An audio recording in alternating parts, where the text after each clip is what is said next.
We're back. Do do do do do. Let me hit this button. Do do do do. Do do do do. All right. Well, you tell them what happened, I believe that we were hacked. folks. I believe that we were hacked. Folks, we're pretty sure that we were hacked. I mean, I don't know what to say. That didn't happen in the first 2 episodes, period. Just saying. Or Act 1. Oh my goodness. Oh my goodness. So we're not going to accuse anybody of anything, okay? Hold on. Let me share this over. Get this going. Post. And the podcast will fix all this. All right. So here we go. Yeah, we're pretty sure we were hacked, and we're not accusing anybody of anything. But at the same time, we won't speak publicly about it. My firewall isn't the best in the world, so we're pretty sure that someone infiltrated our little discussion. Those IT nerds and shut us down. Got us. All right. So here we go. We were discussing. We were on the 30 for 30. We're talking Catholics versus convicts. So all right. So first of all, let me bring my map back up. Oh geez. All right. So here we are with the Ohio. Maybe it's the map's fault that we got hacked because people were bored. Here's the Ohio map, and I want you to see the circles. All right. You see all those black circles? Shout out to the Canton Bulldogs. Those are all different suburbs that I would consider to be affluent or well-to-do suburbs in regards to the fact that they don't have a reason to want to go anywhere else. Okay? So, for example, we got North Royalton, we got Brunswick, we got Strongsville, we got Medina, we got Brexville, we got Solon, we got Cuyahoga Heights, we got Hudson. All right? These are all schools. Folks, hit share. Remember, hit share. We want as many people in on this discussion as possible. We're back. Those are all big school districts with lots of opportunity. They're affluent communities. You got Massillon, Jackson. Okay, you got all these school districts where kids don't look to go anywhere else. They Menor. Nope. I mean, look at Menor. Look what Menor did this year in Ohio high school football. Shout out to Mitch Trubisky. And it's one of those things, and this is just our opinion, but you have no reason to look elsewhere. You're born in Menor. You are handed a football or a soccer ball when you're a little kid, and you're a part of the Menor programs. Okay. As a result, that group of kids stays together throughout the course of the years, and they grow up together, and they play together the whole time. They're in their different leagues together, and you know, it is what it is. But at the end of the day, I think a lot of these groups are cyclical. Okay. I do not have any skin in this game.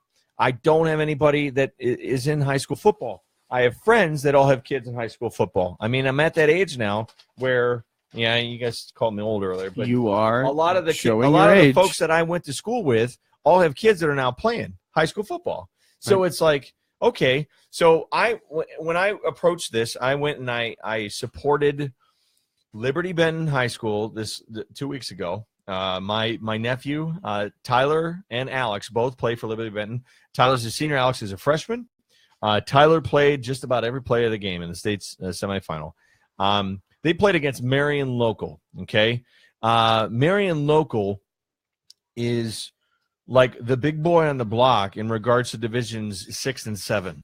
They have won the state championship 9 out of the last 10 years. And the 1 year that they lost, they were still in the state championship game. Do you call that a dynasty? That's more than a dynasty. That required some investigation on my part. Okay. So I did my due diligence, and we went back and Josh and James, if you're listening out there, I don't see you are yet, but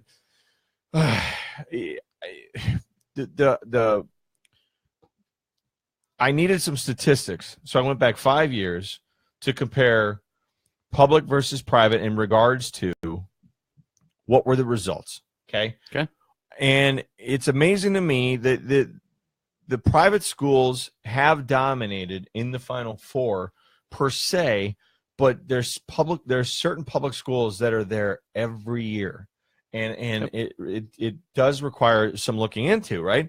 So, for example, I went back to 2013. 7 of 28 of the 28 finalists, and when I say finalists, I'm talking Final Four, were private schools, and 2 of the 7 champs were private.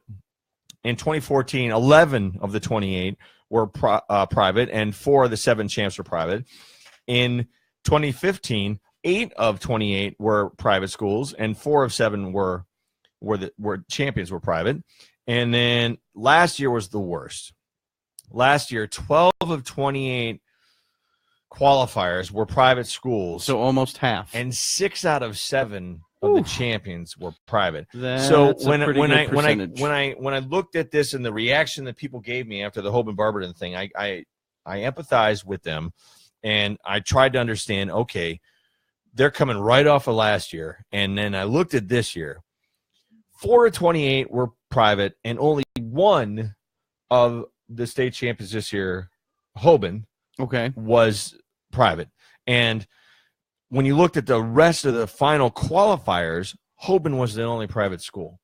The rest, though, when I started to look into it, it was the same names happening year after year after year after year after year. Minster, Marion Local, Kirtland, Cuyahoga Heights, Trotwood Madison, Coldwater, Steubenville, Fort Recovery. It was amazing to me because it was all the same. It was all the same names over and over and over and over again. Okay. Mm-hmm. Well, I went and I mapped it out. So I got my Ohio map back out, and I want to point something out here. It just didn't make sense to me. Here we go with that map again. Look at that cluster. Do you see that cluster right there? That is right off the Ohio border. That is by Wapakoneta, little south. You see that the yellow dot up above there is Lima. So just south of Lima, there's this district of schools. Okay, they're all in the same groups together. It is St. Mary's, Minster, Marion Local, Coldwater, St. Henry's, and Fort Recovery. Those 6 schools have accounted for Final Four appearances in all 5 of those years, and have accounted for 8 state championships. Wow. So the question is, is this really a public versus private thing, or is it based on demographics? Is it based on location? Okay. When we're talking about these public schools, where can they pull from? What are the rules, right? You talk about open enrollment. All right. I know to my understanding, from an open enrollment perspective, you can pull. Kids are allowed to attend schools in adjacent districts to where they live. Correct? Correct. So from that standpoint, they can't go across town. All right. So let's say that I'm in a smaller. Let's say I'm in a smaller grouping. Let's say I'm in Barberton, I'm in a Manchester, I'm in a Coventry, or I'm at Firestone, or I'm at East, or I'm at Bookdale. Any one of these schools, they don't have the options that a lot of folks have in those larger suburbs. Okay. Okay. So from that standpoint, those are the kids that look. Okay. Well, can I get into a private school and have a better option in terms of my sports, in terms of my education? Okay. So there's a lot of that demographic that comes into play. Now, in addition to that, if you take a look back to our map of the Northeast, sorry about this, but if you see those 3 red circles right in the middle? Oh, man. That is Hoban, St. V, and Walsh. Look how close they are in proximity. And if you look up above, up in the Cleveland area, you got St. Ed's and St. Ignatius, and they're literally almost right down the street from each other. Okay, so now you got all these private schools. They're all located right on top of each other, and they're pulling from the same areas that the same public schools are pulling from. Right. Okay, and there were some youth football coaches who contacted me last week, and they were upset that my thought process was that private schools don't recruit. Okay, well, let's get into the facts, Roddy. Roddy Voorhees, folks, did a fact-finding mission, and he called Hoban, he called St. V, and he called Walsh on the phone and talked to some of their staff members to try and get as much information as he could in order to get some facts to deal with these topics. So, Roddy, take it away. All right. Well, we started with Hoban, your alma mater. Yep. Found out that the tuition cost $10,650. What? Say that again. $10,650. I could get 2 cars for my kid for that. Used cars. $10,650. $10,650. I think it was like 2 or 3 when I went. Okay, and okay, go on. But they do have several scholarships. They have the FACT scholarship for those who qualify, the Blessed Father, placement test, Holy Cross, the Knight, and then the endowed scholarship. Okay. All of which have different rules, I guess. You would have to look into those and fill out paperwork and then see if you qualify. Okay. They also have some grants, family plan, teacher grant, Ed Choice. They have the Alumni Legacy, the Diocesan, if that's how you pronounce it. Diocesan. Diocesan. Mm-hmm. Gesundheit. Yeah.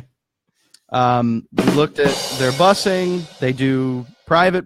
They do public, just basing on the public school in which you reside in.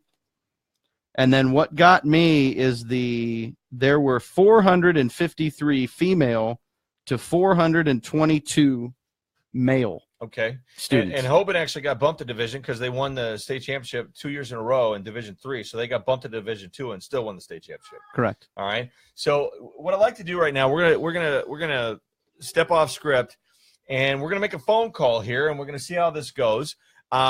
We have a high school coach that we're gonna give a call to.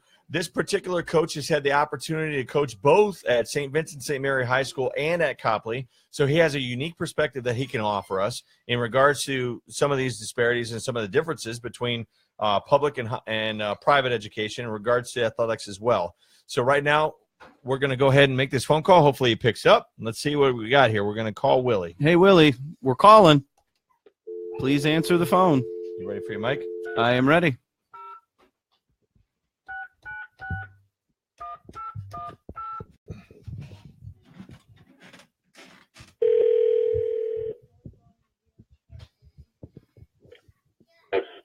Is this Willie?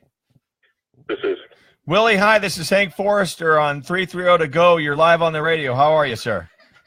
Good, how are you? Good, good. Hey, we've been toying around with this topic. We've been deciding on whether or not we were going to do it, and we had a nice opportunity to have some discussions with both some public and some private school folks in the last few weeks. I had a chance. I went to see Liberty Benton play Marion Local. My nephew attends there, so I got to see the public school experience, and then I went and saw Hoban play Winton Woods. Just to give you my background, I am a Hoban alumni, and I know you. He just laughed. He did. He just laughed. He did. Just to kind of start the conversation off the right way, I've never lost a Hoban either as a coach or a player. Just so you know. Willie, folks, to my understanding, wow. Willie, did you attend St. V as well? No, I attended Copley. Okay, you attended Copley, all right. Shout out to the Indians. And we go to Grace Church, so we're very familiar with a lot of folks from Copley. Okay, and it's funny because in my experience, I lost to Copley as a Hoban player. I lost to Copley that's how I ended my soccer career on the Copley High School field for the district championship. And there's a picture of me in the beacon on my knees because I missed a one-on-one with Robbie Hall back in the day. So yes, I'm very familiar with all Copley athletics. All right. So point being, the topic tonight is what we're talking about the disparity between high school athletes in regards to public versus private in regards to specifically Ohio high school football. And the interesting part is this year the statistics were drastically in favor of public schooling in regards to the results. Hoban was the only private school that was in any of the state championship games. The rest were all public. Where last year, 6 out of 7 winners were private schools in state championships. So when Hoban played Barberton, I had put something out on Facebook, and it touched off a firestorm. So I want to get your opinion as a coach, from a coach's perspective. You know, how do you view that thought in regards to public and private education, in regards to the athleticism that's available, whether it's recruited, you know, people keep accusing of that, versus the fact that I know these kids come in on grants and scholarships and, you know, they try to better their situation. So what are your thoughts on that? I'm actually no longer a coach. I coached for a number of years. I'm a Dan Borman guy. So the argument between public school or Catholic school or private school, it depends on the coach, okay? Yeah, I was in Dan Borman during the Copley days. I was a 2001 graduate, so we played in the Final Four. The year before that, we were undefeated all the way up until we played Justice Lakewood Orville. and as offensive line coach at St. V, we wade into the playoffs as well. The consistency there is Dan Borman himself. It's the coaching. Okay. So I take a look at that, and I look at those two situations, and, it is what it is. Dan Borman's got 2 championships before he retired, and Copley was a powerhouse for about 10 straight years. We were in the playoffs, regional champs, league champs, whatever, what have you. Is there an argument to be made? I don't really think so, because you got to look at a school like McKinley right now. So Camp McKinley, even though they didn't merge McKinley and Timken, you got to look at Dan Reardon coaching there now. He's an Ursuline guy, and he came down and he just built that program up to being a legitimate contender. They did run into a bit of a buzzsaw with St. Ed's in the first round of the playoffs, but they're a strong team, and they're going to continue to be a strong team. Right. You look at schools like Pick, who just recently won the championship versus Mentor. Mentor's another school that has been a powerhouse but has never won a championship. Pick being another school that was in the same boat, and they have an absolute stable of athletes coming out of there. Kind of shooting back down to Akron. You got schools like Boothville, who are kind of like local favorites. And then Firestone were, decent back in the day. They haven't really had a great squad, but they've put together some teams. I can't say one way or the other. And I hate the argument that private schools recruit. Willie, it's very frustrating. And, I don't have a horse in this race. I'm well removed from Hoban. I'm no longer Catholic. And my daughter actually attends Firestone, and none of my kids play football. So I try to approach it as objectively as possible. And what I noticed, when you look at the larger suburban programs, they have a significant advantage on any kind of a city program just from the amount of athletes that are available, across their potential reach, especially a team like Mentor. Is Trevisano still coaching Mentor? I think so. I'm not sure. Yeah, I think so too. And again, I brought up coaching as well. My point with that was, when you have that kind of a pool that you can pull from with a large suburb like that versus the districts that are in a city, of course the kids that are in districts, even with open enrollment where you can only go side to side between the districts, those are all things that need to be taken into account, and especially the coaches. I mean, I grew up on the same street with Danny Borman. Sandy and Danny lived across the street, kitty corner from my parents. Before he even coached at St. V, I think he was coach at Copley at the time, before they even moved out to where the house LeBron currently lives in was their old place. I don't know where they're at now, but point being, I knew a lot of those families growing up because of my St. Sebastian's affiliation. So I don't know. I took a lot of flack for making the statement. All I said was go home and good job. And my office is in Barberton. My daytime office. So I mean, it's a hard topic to try and to explain it to people that are in that small community environment where this is their team, like a Manchester or like a Mogador or like a Barberton. Yeah, my questioning is not necessarily private school versus public school. I'm gonna kind of sort of err on the lines of talking about resources between suburban schools versus city schools. Yep. Yeah. That's another big argument that folks don't want to have. They don't want to have it in education. They don't want to have it in athletics. But it is an argument that is worth noting. Just the demographics and the economics of it as well. Demographics and economics, I mean, it is a factor. People don't want to talk about it because it's an ugly factor. It's an ugly factor in politics. It's an ugly factor here. But it is a true factor. I mean, so let's say a kid does want to go to maybe he's got the ability to do that. Isn't that what the American dream is? Using talents to better your position. Yeah. That's a story that was in Rocky. It's a story that was in, countless sports movies, countless great comeback stories of people that came from nothing and came to something. So I don't really understand why folks get bent out of shape from a kid that's using his talents and his abilities positively to correct that. Now, like I said, I played at a public school. I never lost the whole thing. We set down Tony Sutton in 2000 in the regional finals. Yep. That was a tough game.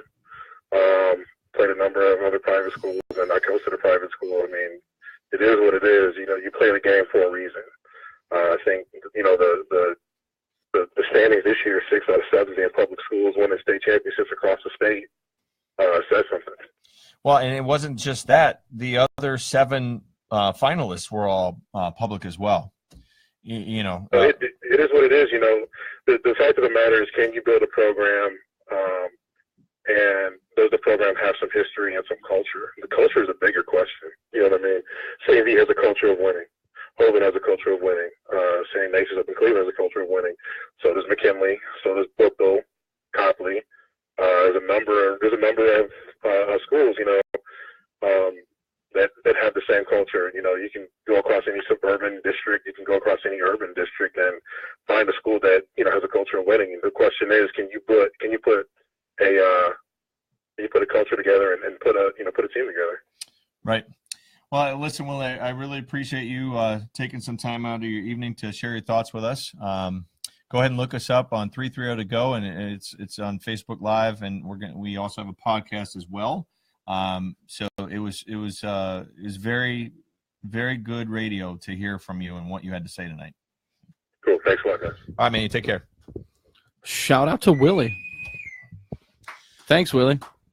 Well, that was our first big live interview for our neat little budding podcast here. So that was fun. That was pretty cool. He shared a lot. There were so many issues that he covered, right? We could go on for hours about it, but we just don't have that kind of time. No, we don't. But again, I'm going to encourage you to understand, folks, that these things are very cyclical. They're very cyclical. They are.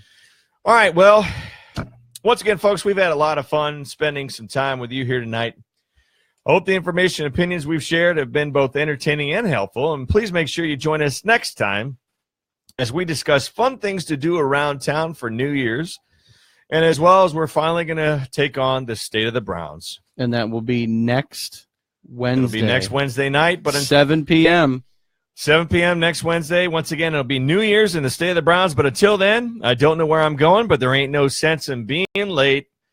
Say goodnight, Shirley. Good night, Shirley.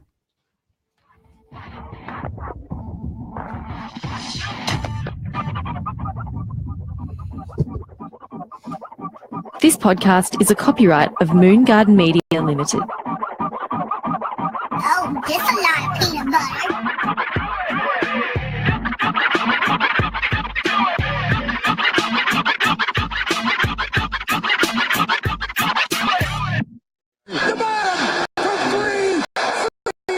Shout out to the big man, Antonio. How's it going, brother? We miss you. We love you. Can't wait to see you.